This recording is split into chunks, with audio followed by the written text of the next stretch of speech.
Baara le 17 la ndawi réew mi war a laaj réew mi le 17 la ndawi Sénégal war a tàggoog noteel le 17 la ndawi Sénégal war a samp dëgg ay neen toxoo fi ba faaw le 17 la ndawi Sénégal war a laaj seen indépendance le 17 la ndawi Sénégal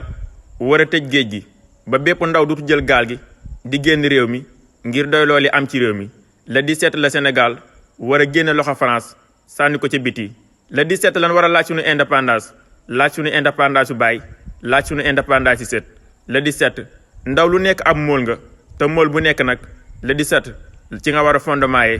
li ngay tabaxee Sénégal. le 17 la ñuy libéré doomu jàmbur yi nekk ci kaso bi le 17 du bis bu tiis du bis bu metti bisub laaj li nga bëgg la ñu jox la ko ndax yaa ko moom. lépp loo séq ak doomu aadama ci kaw suuf fexeel ba ki nga koy séqal neexu gor kenn du ko jënd ba mu jaay ngorom wala ñu xupp ko ba mu ragal. gor saa yoo ànd ak moom gestu gisoo ko dafa fekk mu jiitu ci kanam gor du ànd ak yow ci bi muy neex mu naqari mu bàyyi la nga wéet gor du gaaw a dugg waaye tamit du gaaw a génn ndax gaaw a dugg li muy yées gaaw a génn moo ko raw gor du mel ni takk ndeer buñ la dóoree mu jiitu ci suuf. gor jikkoom du soppiku te kàddoom ak i jëfam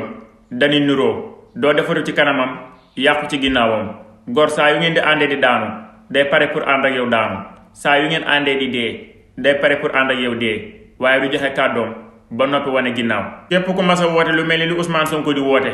di nga gis nit ku nekk waaye yàlla dina la boole ak ñu mel ni ñaari nit yi dina la booleeg workat dina la booleeg ku lay jay waaye dina la booleeg ñaar ñoo xam ni dinañ dëggu te it dinañ dëggal. ni ngeen xam ne nag toog ngeen ci buntu teraangay àdduna ndax ku ko wute ak nguur yaa ngi toog ci buntu teraangay àdduna ndax mën nañoo def ci yow lu ne mën nañ laa jox lu ne waaye boo dawee li na lay jox ak xupp yi lay xupp ngir sa askan na nga xam ne teraanga gënu koo féete kaw na nga xam ne tamit yeyoo nga jaajëf.